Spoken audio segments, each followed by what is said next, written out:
আসসালামু আলাইকুম। আমরা চলে এসেছি নিউটনের বলবিদ্যার আরেকটি লেকচারে। আজকের লেকচারে আমরা প্রথমত ভরবেগ নিয়ে আলোচনা করব। সো ভরবেগ জিনিসটা কি? সো প্রথমে আমি লিখি ভরবেগ।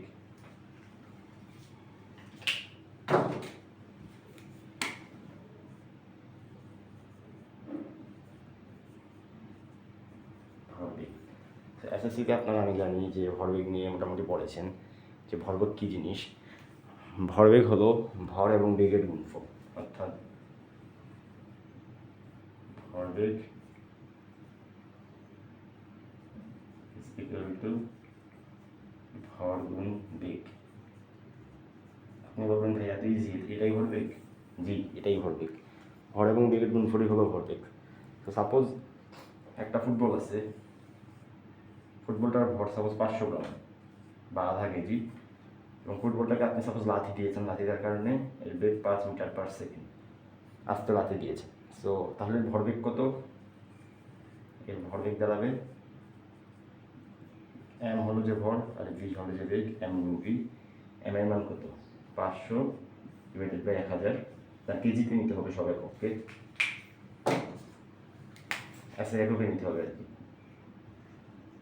500 ডিভাইডেড বাই 1000, অর্থাৎ 500 গ্রামকে কেজিতে নিলে কি 500কে 1000 দিয়ে ভাগ করতে হবে, আর সাথে আপনি জাস্ট 5কে গুণ করে দিবেন। তাহলে আসতেছে 0.5 ইন্টু 5, তাহলে আসতেছে 0.25।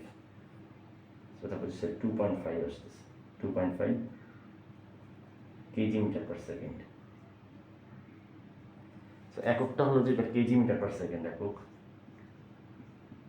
ভরের জন্য একক কেজি এবং বেগের জন্য একক হলো যে মিটার পার সেকেন্ড। সো যেহেতু দুইটা গুণ হয়েছে, সো দুইটার একক মিলিয়ে ভরবেগের একক হলো যে KG metre per second.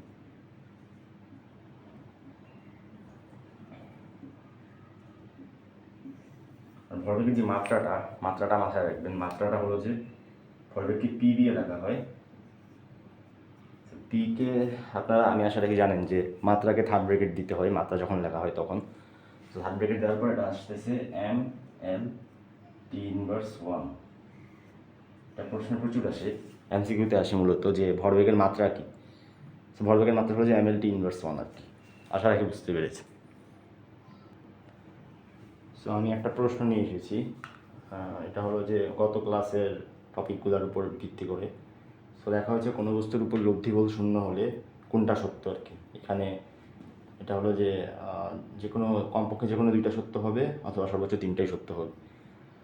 So এটা হচ্ছে নিউটনের প্রথম সূত্রের একটা প্রশ্ন আর কি, প্রথম সূত্রকে নিয়ে একটা প্রশ্ন। সো জিজ্ঞাসা করা হয়েছে লব্ধি বল শূন্য হলে তার সমবেগে কোনটা সত্য হবে আর কি। সো দেখেন, নিউটন বলেছিল যে কোনো বস্তুকে বল প্রয়োগ না করা হলে স্থির বস্তু স্থির থাকবে, সমবেগে চলতে থাকা বস্তু তার ওই বেগটা রেখেই চলতে থাকবে আর কি, মানে সমবেগে চলতে থাকা বস্তু সমবেগে চলতে থাকবে। সো লব্ধি বল যদি শূন্য হয়, অর্থাৎ বল প্রয়োগ করা না হলে এটা ঘটবে, তার মানে তো নিউটনের সূত্রের মধ্যে অ্যান্সারগুলো আছে। সো নিউটনের সূত্র তো যেহেতু বলেছে যে সমবেগে চলতে থাকবে, তার মানে এটা আমাদের অ্যান্সার হবে, মানে এটা আমাদের অ্যান্সার হবে। সমত্বরণে চলবে না, ত্বরণ কিন্তু নেই, ত্বরণ কি F is equal to M A. যদি লব্ধি বল শূন্য হয় তাহলে আপনার ভর তো সবসময় থাকে কিছু না কিছু, তার মানে এ শূন্য হবে, তাই না? এমন তো না যে লব্ধি বল শূন্য হলে ভর শূন্য হবে, তাই না? ভর তো থাকে। একটা ফুটবলকে আপনি বল প্রয়োগ করলেন না, ওর ভর তো আছে কিন্তু ওর কি নেই, ওর ত্বরণ নেই, মানে এটা হবে না। আর গতিশক্তির পরিবর্তন কি দেখেন, গতিশক্তি half m v two square minus half m v one square. দেখেন গতিশক্তির সূত্র হলো যে half m v square. So শেষে যেই বড় বেগটা ওটা ভি টু এবং প্রথম আদিতে যে বেগটা এটা ভি ওয়ান। সো পরিবর্তন মানে কি, শেষ মাইনাস আদি। তো শেষে ছিল গতিশক্তি হাফ ভি টু স্কোয়ার এবং আদিতে ছিল হাফ ভি ওয়ান স্কোয়ার। এখন যদি সমবেগে চলতে থাকে তাহলে কি v two is equal to v one, মানে আদি বেগ এবং শেষ বেগ দুটো সমান। যদি আদি বেগ এবং শেষ বেগ দুটো সমান হয় আর ভি টু ভি ওয়ান সমান হয়ে যায়, তাহলে আপনি এখান থেকে এটা লিখতে পারেন না যে half m v two square minus half m v two square. কারণ ভি টু এবং ভি ওয়ান সমান, ভি ওয়ানের জায়গায় আপনি জাস্ট ভি টুকে নিয়ে এসেছেন এবং বিয়োগ করলে আছে 0। তো গতিশক্তি পরিবর্তন শূন্য, এটাও ঠিক। তাহলে অ্যান্সার হলো যে 1 এবং 3, এই দুটো অ্যান্সার। আশা রাখি বুঝতে পেরেছেন। আমি পরবর্তী প্রশ্নে প্রসিড করি। সো আমি আরেকটা প্রশ্ন নিয়ে এসেছি। এখানে বলা হয়েছে যে কোন কণার বিনিময়ের কারণে সবল নিউক্লিয় বল কাজ করে। সেটা একটা মুখস্থ টাইপের প্রশ্ন এবং এই প্রশ্ন কিন্তু বোর্ডে আসে অনেক। সবল নিউক্লিয় বল না দিয়ে আপনাকে দুর্বল নিউক্লিয় বল দিতে পারে, ওটা না দিয়ে আপনাকে মহাকর্ষ বল দিতে পারে, তড়িৎচুম্বকীয় বল দিতে পারে। সেটার উত্তরটা হবে মেসন।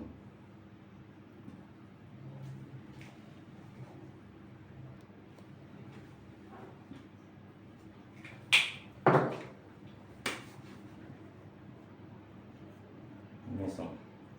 আপনাকে যদি বলে মহাকর্ষ বলের জন্য কোনটা, মহাকর্ষ বলের জন্য হচ্ছে গ্র্যাভিটন। যদি বলে তড়িৎচুম্বকীয় বলের জন্য কোনটা, তড়িৎচুম্বকীয় বলের জন্য মেসন ফোটন।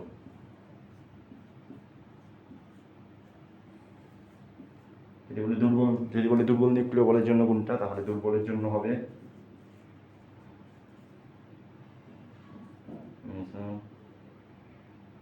বোসন। নামগুলোর মধ্যে কিছুটা মিল আছে, দেখবেন সবগুলো শেষে ন আছে।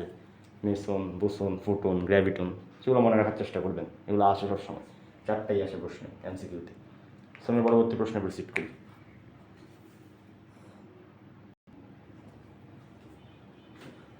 সো দেখেন এখানে একটা প্রশ্ন নিয়ে এসেছি, সেটা হচ্ছে তেজস্ক্রিয় ক্ষয়ের বেলায় কোন বল ক্রিয়াশীল। কোন বল ক্রিয়াশীল তেজস্ক্রিয় ক্ষয়ের বেলায়। তো এটা একটা মুখস্থ টাইপের প্রশ্ন। এই প্রশ্নের উত্তরটা সহজ, এটা হলো যে দুর্বল নিউক্লিয় বল। তেজস্ক্রিয় ক্ষয়ের বেলায় দুর্বল নিউক্লিয় বল ক্রিয়াশীল, এটা মুখস্থ টাইপের একটা প্রশ্ন। সো কোন বল কখন ক্রিয়াশীল হবে ওইটা আপনাকে মাথায় রাখতে হবে এবং ওইটা সম্পর্কে একটা ভালো ধারণা থাকতে হবে। ভালো ধারণা পাওয়ার জন্য আপনি লাস্ট ক্লাসটা দেখে আসতে পারেন। লাস্ট ক্লাসে আমি মোটামুটি এক্সপ্লেন করেছি কোন বলটা কোন দিকে এবং কোন সময় ক্রিয়াশীল হয় আর কি। সেটা গেল, আমি পরবর্তী প্রশ্ন প্রসিড করি। তো এখানে আরেকটা প্রশ্ন নিচ্ছি, সেটা হলো যে বিটা ক্ষয়ের জন্য কোন বল দায়ী। সো এটার উত্তর হবে দুর্বল নিউক্লিয় বল। বিটা ক্ষয়, তেজস্ক্রিয় ক্ষয় বা তেজস্ক্রিয়তার জন্য কোন বল দেয়, দুর্বল নিউক্লিয় বল দেয়। তাহলে সবল নিউক্লিয় বল কখন দেয়? সবল নিউক্লিয় বল প্রোটন এবং নিউট্রনের মধ্যকার যে আকর্ষণ বল, অর্থাৎ নিউক্লিয়াসকে ধরে রাখার জন্য যে আকর্ষণ বল, সেই আকর্ষণ বলের জন্য সবল নিউক্লিয় বল দেয়। আর হলো যে যে কোনো টাইপের ক্ষয়, নিউক্লিয়াসের ক্ষয়, এই ক্ষয় সেই ক্ষয়, নিউক্লিয়াসের মধ্যকার ক্ষয়, এগুলোর জন্য সাধারণত দুর্বল নিউক্লিয় বল দেয় আর কি। সেটা মাথায় রাখবেন। সো আমি পরবর্তী প্রশ্নে প্রসিড করি। তো এখানে আমরা আরেকটা প্রশ্ন নিয়েছি, সেটাতে বলা হয়েছে স্থিতিজড়তার উদাহরণ কি। ঘোড়ার গাড়ি টানা, মানে ঘোড়া যে গাড়ি টানতেছে এটা কি স্থিতিজড়তার উদাহরণ? ধূলিকণা পোশাকে আটকে থাকা, বড় নৌকার গুণ টানা, বন্দুক থেকে গুলি ছোড়া। তো দেখেন কোথায় স্থিতিজড়তা কাজ করে। স্থিতিজড়তা মানে কি, একটা বস্তু স্থির ছিল, সে চিরকাল স্থির থাকতে চায়, সেটা হলো যে স্থিতিজড়তা। আর গতিজড়তা মানে কি, গতিজড়তা হলো একটা বস্তু গতিশীল ছিল, সে চিরকাল গতিশীল থাকতে চায়। এরকম কোনো উদাহরণ এখানে কোনটা আছে? দেখেন খ নাম্বারটা এরকম, যে ধূলিকণা পোশাকে আটকে থাকা। আপনি পোশাক থেকে একটা ঝাড়া মারলে ধূলিকণা আটকে থাকার চেষ্টা করবে, অর্থাৎ ধূলিকণা পোশাকে স্থির ছিল এবং তারা চিরকাল স্থির থাকতে যাচ্ছে, সেটা হবে আপনার অ্যান্সার খ। সো এটা একটা বোর্ড প্রশ্ন ছিল আর কি। আমি এতক্ষণ যেসব প্রশ্ন করেছি সবগুলোই বোর্ড প্রশ্ন ছিল। সো আমি এখন পরবর্তী টপিকে যাই। আচ্ছা, নিউটনের গতির দ্বিতীয় সূত্র হলো যে ভরবেগের পরিবর্তনের হার। এখন আমরা দ্বিতীয় সূত্র নিয়ে আলোচনা করতেছি। সো দ্বিতীয় সূত্র হলো যে ভরবেগের পরিবর্তনের হার বস্তুর উপর প্রযুক্ত বলের সমানুপাতিক, আর বল যেদিকে ক্রিয়া করে বস্তুর ভরবেগের পরিবর্তন সেদিকেই হয় আর কি। সেই জিনিসটা বুঝতে হলে আপনাকে নর্মাল কমন সেন্স দিয়ে কিছু জিনিস থিঙ্ক করতে হবে। সেটা হলো যে দেখেন, ওয়েট, গাড়িটা চেঞ্জ করে দিই।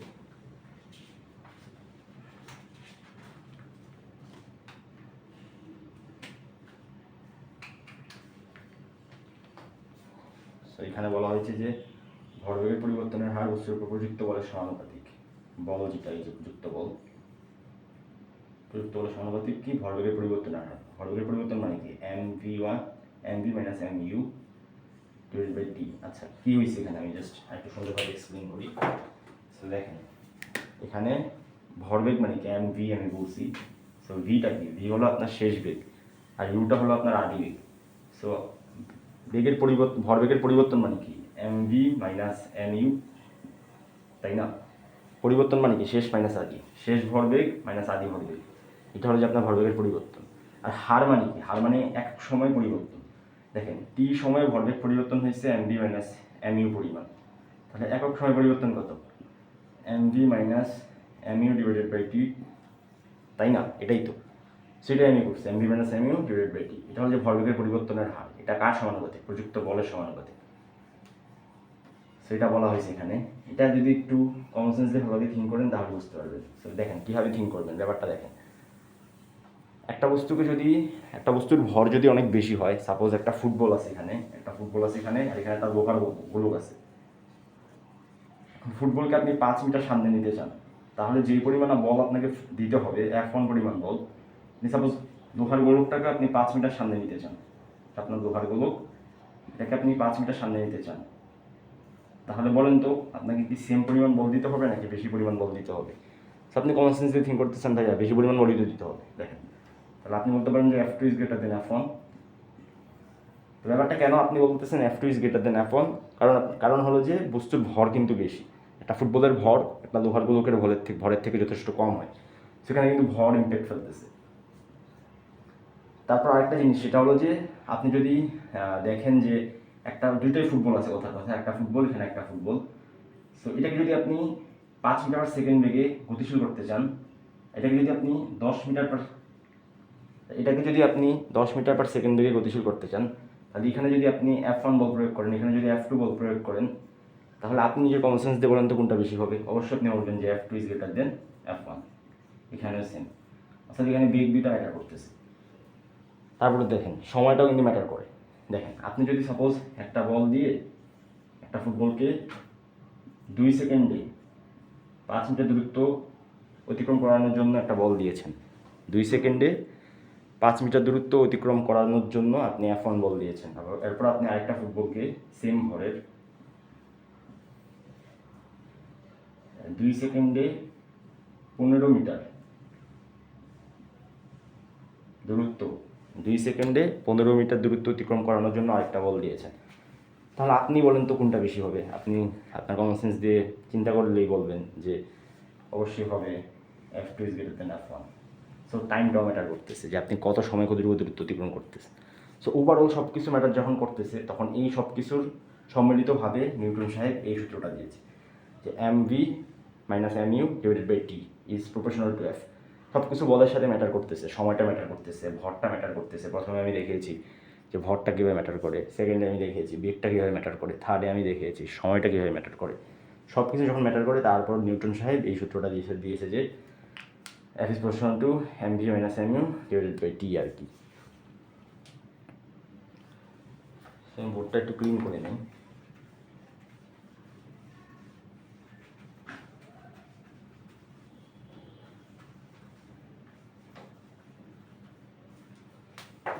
সো এখান থেকে আমি এটা লিখতে পারি, দেখেন F is proportional to m common নিলে v minus u divided by t। তো v minus u মানে কি? v minus u মানে বেগের পরিবর্তন, আর v minus u divided by t মানে হলো যে বেগের পরিবর্তনের হার। সো বেগের পরিবর্তনের হারই তো আপনার ত্বরণ। F is proportional to m, এটা কি আপনার না? দেখেন a is equal to কি? v minus u divided by t। এ হলো যে v minus u divided by t, সেটাকে আপনি লিখতে পারেন m a। সো আমি সমানুপাতিক বসানোর জন্য কি আনতে পারি? সমান আনতে পারি, এবং সমান যেহেতু এনেছি সেহেতু আমাকে একটা ধ্রুবক আনতে হবে, k m A. So F is equal to k m. পরীক্ষা নিরীক্ষা করে দেখা গেছে যে কে এর মান আসতেছে 1। সো আপনার F এর মান সুতরাং কি আসতেছে? F is equal to M A. আমরা যে চিরদিনের যে সূত্রটা ইউজ করছি, আমি আশা রাখি আপনারা 19 এই সূত্রটা দেখেছেন, না দেখলে এখন প্রথম দেখে নেন যে F is equal to ma, মানে বল হলো যে ভর এবং ত্বরণের গুণফলের সমান। সেইটা হলো যে নিউটনের দ্বিতীয় সূত্র থেকে এই সূত্রটা আসে। সো মাঝে মধ্যে প্রশ্ন আসে এমসিকিউতে যে নিউটনের দ্বিতীয় সূত্র থেকে কোন সূত্রটি নিচে এসেছে, তখন আপনাকে কয়েকটা অপশন দিবে, তখন আপনাকে দেখতে হবে এটার সাথে কোনটা ম্যাচ করে আর কি। সো আপনি এখন থেকে মাথায় রাখবেন যে F is equal to ma। এটা হলো যে বলের সূত্র, আর এইটা এসেছে নিউটনের দ্বিতীয় সূত্র থেকে। এভাবে এটা প্রতিপাদন করা হয়েছে আর কি। তো যাই হোক, এখন বোর্ডটা একটু ক্লিন করে নিই।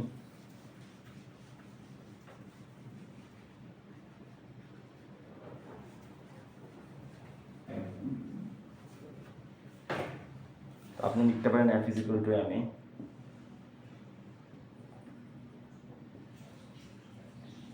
সো সেখান থেকে আপনাকে দেখেন F এর যে এককটা সেটা আপনি পাবেন এফ এর এককটা কী হবে দেখেন, এম এর জন্য কেজি, আর এ এর জন্য মিটার পার সেকেন্ড স্কোয়ার, তাহলে হইতেছে kg metre per second square, kg metre per second square. এটা হলো যে আপনার এফ এর একক, অথবা আরেকটা একক আছে এটা নিউটন, এই দুইটা হলো যে একক। আরেকটা হলো যে এটার মাত্রা, মাত্রা দেখেন কেজির জন্য আসতেছে এম, কেজির জন্য আসতেছে এম, মিটারের জন্য আসতেছে এল, আর সেকেন্ডের জন্য আসতেছে টি ইনভার্স টু। আপনি এরকম একক দেখে বের করে ফেলতে পারবেন মাত্রাটা কি আর কি। দেখেন কেজির জন্য আমরা লিখি এম,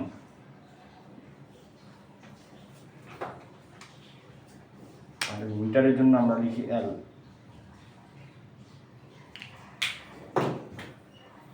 আর সেকেন্ড স্কোয়ারের জন্য আমরা লিখব টি ইনভার্স টু। এইভাবেই আসতেছে আমাদের মাত্রাটা। আসলে কেউ বুঝতে পেরেছেন? এটা গেল একক আর মাত্রা। আমরা একটা প্রবলেম সলভ করি।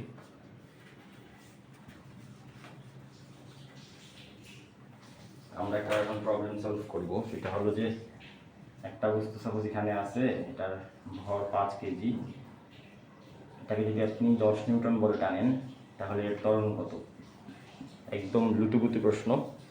So F is equal two আপনি লিখতে পারেন এম এ, সো এফকে লিখতে পারেন 10, এমকে লিখতে পারেন 5, আর এ সুতরাং জাস্ট ভাগ করে দিবেন এই পক্ষে এনে, এর মান আসতেছে 2 মিটার পার সেকেন্ড স্কোয়ার। এককটা বলতে হবে, একক না বললে কিন্তু নাম্বার পাবেন না। সো একক বলতে হবে 2 মিটার পার সেকেন্ড স্কোয়ার। সেটা গেল। এখন পরবর্তী প্রশ্নে যাই আমি।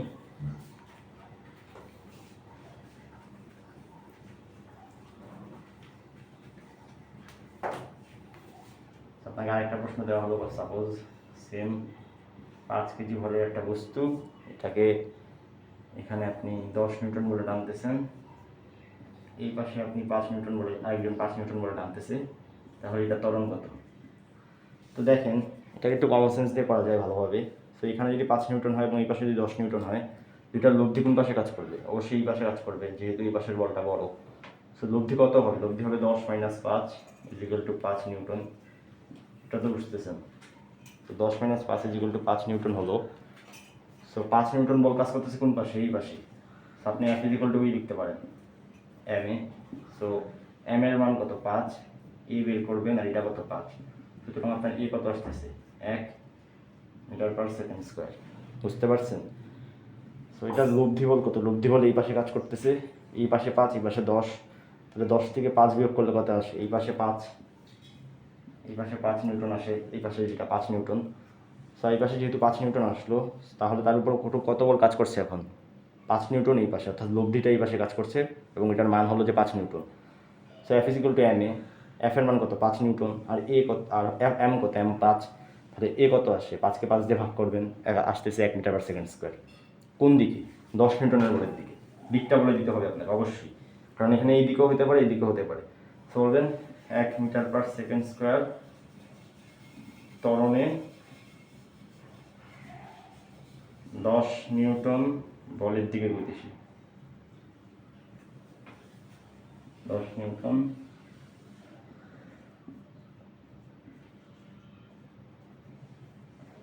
বলের দিকে গতিশীল।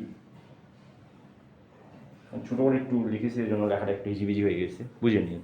লিখেছি 1 মিটার পার সেকেন্ড স্কোয়ার ত্বরণে 10 নিউটন বলের দিকে গতিশীল। এটা লিখে দিতে হবে, কারণ কোন দিকে এটা কিন্তু আপনি বলে দিচ্ছেন না, এটা আপনাকে বলে দিতে হবে। সো আমি পরবর্তী প্রশ্নে যাই। দেখেন এই প্রশ্নে বলা হয়েছে যে এখানে 20 নিউটন বল কাজ করছে, এখানে 30 নিউটন বল কাজ করছে, মধ্যবর্তী কোণ 50 ডিগ্রি, তাহলে বস্তুটার ত্বরণ কত? এটা হলো যে ভেক্টর এবং নিউটনের বলবিদ্যা, দুটো চ্যাপ্টারের মিক্স আপ করে একটা প্রবলেম। সেই প্রবলেমে আপনাকে মূলত ভেক্টরের সমান্তরিক সূত্র সম্পর্কে জানতে হবে। যদি না জেনে থাকেন তাহলে আমি আমার ভেক্টরের প্রথম ক্লাসগুলোতে ভেক্টরের সমান্তরিক সূত্র নিয়ে সুন্দরভাবে আলোচনা করেছি, ওই ভিডিওটা দেখে আসেন, আপনার জন্য উপকার হবে। সো ভেক্টরের সমান্তরিক সূত্র অনুযায়ী R is equal to P root over P square plus C square plus 2p Q cos alpha. So এটা হলো আপনার ভেক্টরের সমান্তরিক সূত্র। সেখানে পি কত? 20, 20 স্কোয়ার প্লাস পি হলো এই যে 20, এবং কিউ হলো যে আপনার 30। তো পি স্কোয়ার 20 আর কিউ স্কোয়ার কি 30 whole square plus 2 into 20 into 30 cos কি 50 ডিগ্রি, আলফা কত, এখানে আলফা হলো যে 50 ডিগ্রি। আপনি এটা ক্যালকুলেটর বসান। আমি ক্যালকুলেটর বসিয়ে দেখি, ক্যালকুলেটরে আমি বসিয়ে দেখি মান কত আসে।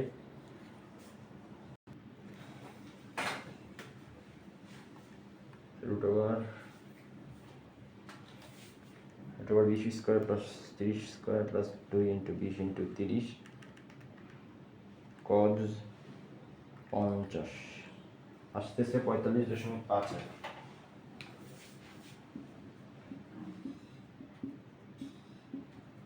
এত নিউটন কিন্তু লব্ধি বল। এখন লব্ধি বলটা সাপোজ এদিকে কাজ করতেছে এত নিউটন, তার মানে এফ ইজ ইকুয়াল টু কি, আমি এফ এর মান আপনি কত পেয়েছেন, এফ বা আর যদি ধরেন, আর যেহেতু ধরেছি এখানে আরই লিখি, R is equal to M A. So R এর মান আপনি কত নিয়েছেন, কত পেয়েছেন 45.51, আর ভর কত 5, আর এ তো এ, সুতরাং আপনার এ কত দাঁড়াচ্ছে, এটাকে আপনি 5 দিয়ে ভাগ করবেন যা আসবে তাই আসতেছে 9.10,